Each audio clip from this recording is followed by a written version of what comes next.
Hi and welcome back. So in this video we're going to be registering our users, and it's going to be a very similar procedure as what we did with the login. The first thing to do would be to create another route called something like register, and then give it the appropriate HTTP method, which is post. Remember, the get method would send parameters in the URL, and the post method sends them encoded and hidden from users, and then a register user method. And then we can get the email and password that they've written in the form, and I'm just going to copy the code from up here, and then we can simply register the user. If we go to the user model, we can see that register is a class method, and that only takes an email and a password. So the only thing we've got to do, and it also saves to MongoDB. So the only thing we've got to do really is say register user, and then give it the email and the password. Then we should probably also add the user's email to the session.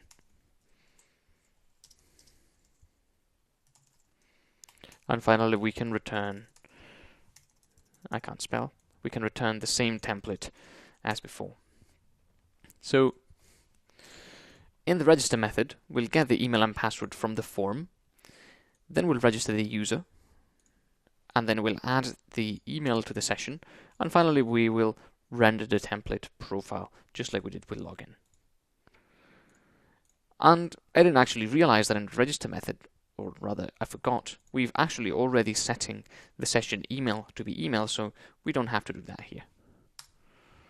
Okay, there we go. Remember to constantly be checking your code to ensure that you're doing things that are correct as per your mental model of your program, because in many instances you'll be doing things that you think make sense, but you've actually forgotten or incorrectly constructed your mental model of what your program actually looks like. So in that case, I forgot that the email was in the session already from this method, and I wrote it there, but it wasn't necessary. So make sure you're constantly checking back and ensuring that what you're doing really makes sense. Okay, so now what we have to do is create the register profile.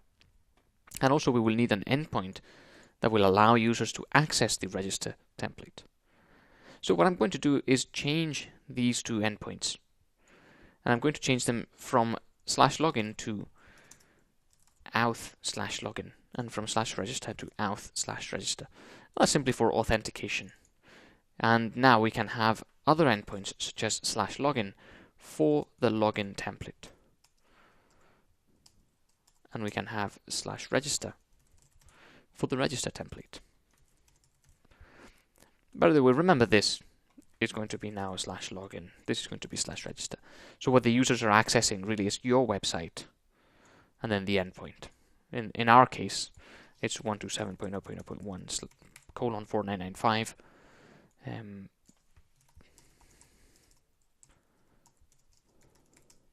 But of course, if we put this in a server and give it an address, then this will change. Okay, so now we have to create the register template. So we're going to go into our templates and create a new HTML file and call it register, and it's actually going to be extremely similar to the login form. Before we proceed, remember to change the action here to be the correct action. Okay, copy everything and go into register.html. From auth login, change it to auth register. From login form, change it to register form or other ID, and then the rest is fine. Okay, so if we save that,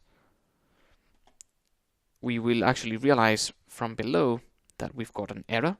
That's because these two are called the same. So instead of hello method, we want to change it to login template and register template. And now Python won't complain that we're doing something incorrect.